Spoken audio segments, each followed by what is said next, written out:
from the system, Patton here, and actually Dern from Hello Cheese. He was pawning. Scurvy Pirates. No, it wasn't. No, it was. Things that go bump in the night or Yeah. something like that. Yeah. Experts guide, how to kill things that bump in the night. I bought that from Found the guy. Still have it. I went to my girlfriend at the time, now wife, and I'm like, I can't draw, and I'd love to do something like this. And she's like, well, if you come up with a story, I'll draw it. And we literally started as a slice of life comic that turned into giant monsters and robots, and then we just were like, this is getting a little ridiculous. So we ended up buying a house, getting married in that. And now we decided, screw this, we need to start up again, and we come up with a story and art. No, he didn't do any of that with the money he made from webcomics. No. Just saying. No, that was dead. So I've kind of noticed a trend, with the exception of T, there seems to be this trend of immediately jumping into the world of webcomics. I know T mentioned he flirted with print for a while. Anyone else in the panel consider going print first, or was it always straight to webcomics? No, webcomic. I actually worked with T on a couple of print projects, so Yes. it's really weird. So at any point, was there a consideration you're like, I should try to submit to this company? That was kind of, the project, the big project you and I worked on was kind of the last blast for me in print as far as I was concerned. I'll admit that, I mean, I'm a huge Marvel nut, and I have my X-Men collection and my long boxes, and I wrote comic scripts, but I didn't have an artist. The minute I had an artist and I realized that I wasn't going to be able to just send my scripts off to Marvel and DC and have them hire me and become, the next anybody, when I realized I could just give it to people, and it would just be there, and it's immediate satisfaction. It's like immediate need, done. There you go, look at it. That was it. Right on. And going along in that line, since you sort of jumped what was once the big barrier of I need to get signed by someone and print books, or I need to pay for getting books printed myself, what advantages have you found since going into the world of webcomics? I think everyone here has had at least 5 years in the industry of webcomics. What have you found in this versus, we go to a lot of conventions, we talk to a lot of professionals. What do you feel you're getting out of webcomics that you wouldn't necessarily be getting if you tried to go the print route, the small press route? Well, the feedback is nice. I mean, a lot of people. I don't know if it's all nice. I think Steve has something to say. I'm sure he does. Don't get me wrong. There's a lot of bad feedback in the webcomics field, and there are certain venues that I take great care not to pay attention to. But cultivating an audience base that can actually provide you with the right kind of feedback is something that I seem to be reasonably good at least based on the experience that I have with my forum week after week compared to people who come to me and say, I want to kill all my readers. So yeah, that's a big benefit right there. I hear you have a story, Steve. Well, the very first day I did my comic, I got hate mail, so I was in heaven. Achievement unlocked! If you can make something that pisses people off, you're doing something right. Well, I guess it depends on the situation, and then to me, I don't know. I get humor out of it. I get a big kick out of because I'm trying. I mean, a lot of times I'm not as much anymore, but the point was to try to create things that would upset people. But it's because that's I was going for instant gratification. I wanted people to be able to post it like if they because there's a lot of people who don't care. There's a lot of people that get easily upset, and So to me, it's like, well, there's people who don't care, they post it, and then people get easily upset, they see it, and then they come and they complain to me. So it's like this circle of strife, and I enjoy it. So. It moves us all. Yeah. One of the blessings and a curse about being a web cartoonist and like a self-publisher is that you don't have to worry about an editor. So if you're working for a traditional publisher with an editor like a Marvel or a DC, they usually have they can nudge your creative into a certain direction that you might not always agree with. And since we're all doing it ourselves, we don't have to deal with that kind of crap. So it's good in that sense. If you're one of those people who just has a specific idea of where you want to go. The problem is that sometimes you need an editor to kind of cut your stuff down. Like, your first idea isn't always the best, and sometimes that's the idea that gets put up on the web. And an editor would be able to sit back and say, well, maybe you should try this, or maybe you should try this, or go back and think about it. And so, if you don't have the discipline to critique your own work, that can also be a very big pitfall. Did you have anybody who did that for you, or you just kind of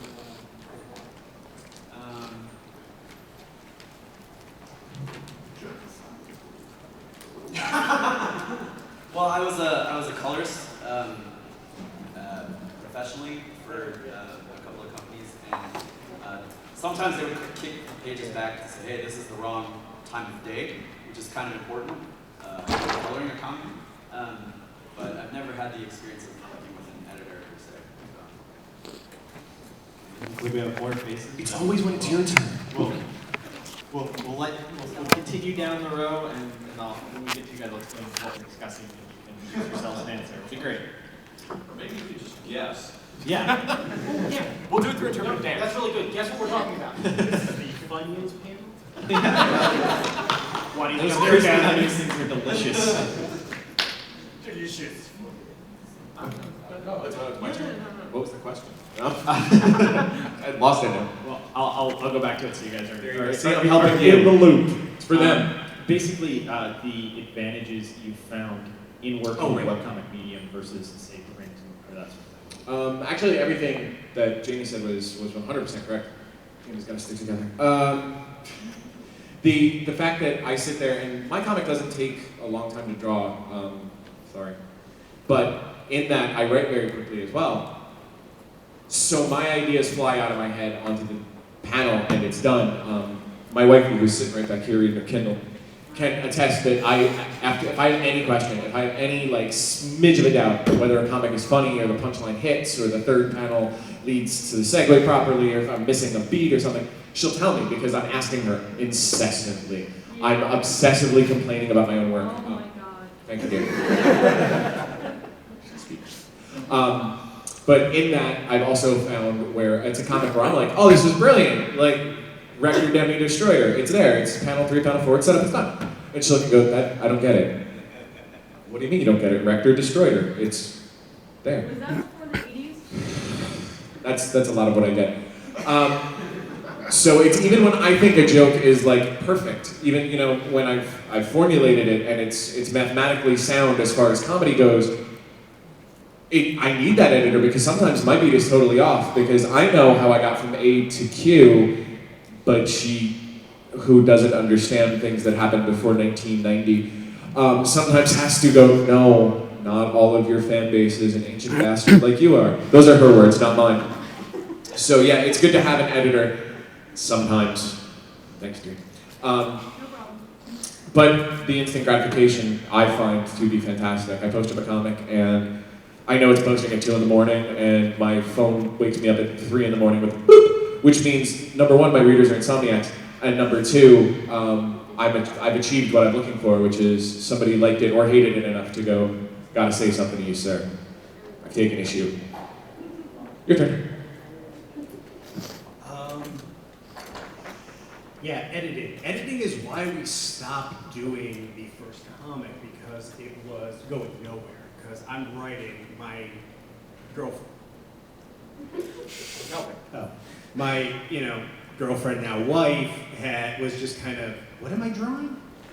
What is this? Just draw that, and that's what it was. And I was writing myself into a hole, and I wasn't going anywhere. So that's one of the reasons we took the hiatus, and now it's, before we even got started with this, it's, if you do anything stupid, I will kill you, and if you write anything that doesn't make any sense, I'm not drawing it. So we have a better understanding now. So you go to bed angry very regularly, I assume. No, it's more of okay, let me not, this is funny, right? No. No, it's not funny. You're on your period! You win a lot of arguments, don't you?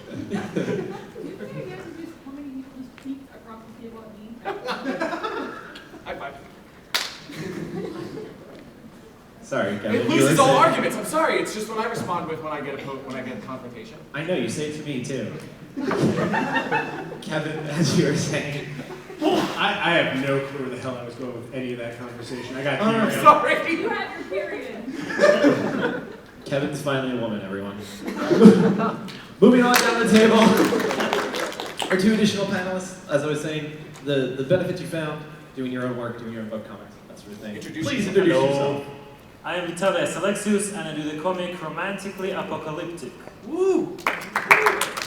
Anyway, the benefits of posting your webcomic online is that you can get an audience really fast, especially through a website like Reddit.com.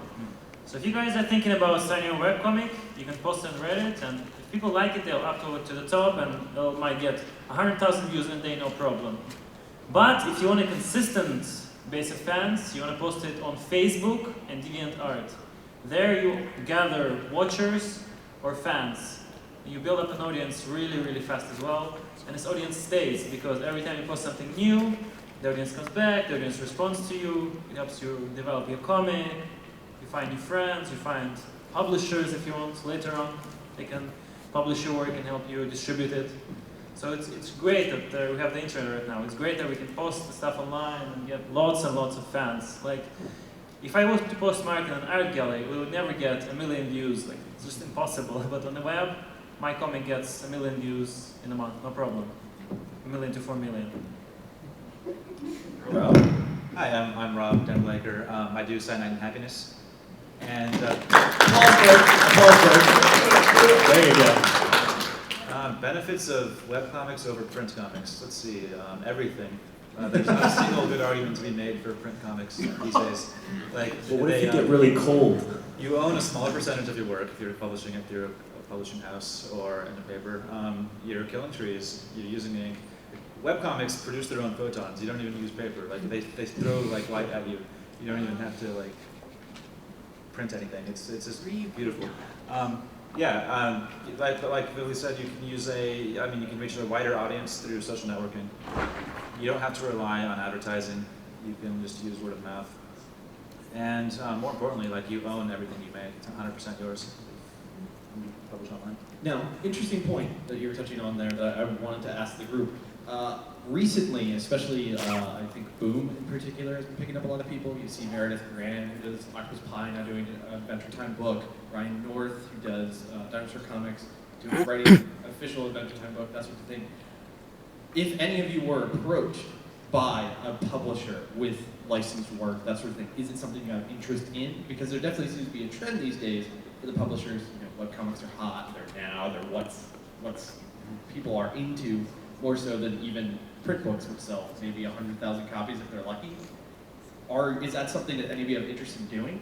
Do you want to jump on? It's open to the entire panel. You don't necessarily have to go in order. Are they going to pay me? Yeah. Well, you would assume that these people are getting paid. I'm in. Yeah. Okay. So regardless of Marty, I think the real question is, do you guys want to get paid for what you do? Anybody? For show of hands?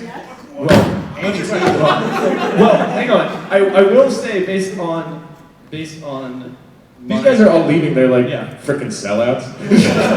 based on my knowledge of where different people are now. I know some of you are making money. I know some of you it's a passion project, that sort of thing. So I realize your answers may vary based upon that, and if so, please acknowledge. But I write in the trades, Rob. You guys got a Comedy Central deal. Do you feel like you're now working with the enemy? We don't actually have the deal yet. We're still negotiating with them. It could go either way. Deadline.com sucks then. But yeah, like with the Comedy Central offer, we approached it like any other deal. You look at how much time you're going to spend, how much they're going to pay you, and if it's worth it, given where you are now. And I've gotten freelance work offers and turned them down just because like I'm making more money than I would be for them, and it's just not worth it. So you have to take it case by case. I'm not against it on principle, but it depends how happy you are working for other people. Right on. Jamie, I know you work. Common Writer. Well, I know you Someone do Common said, Writer. we want you to draw Common Writer. But to throw a counterpoint in this, like I said, print comics very much seem to be latching on to webcomics people. Common Writer. The old media are latching on to the new media people. You worked in the old media. Yeah, but I mean, coloring is different. I mean, coloring, you're a workhorse. You're a trade person. You're the last person on the totem pole. So like, when the penciler is late and the inker is late, you have to make up that time. So yeah. A book that should take a month to color, you have to do in a week. So I mean, it's not the same thing. Like, you know, coloring and penciling, it's a totally different ballgame. Hey, Ross. But yes, Common Writer. I would draw the hell out of Common Writer. Common Writer in a heartbeat. Right on. Common Writer. Real quick before we continue having our discussion, any questions from the audience?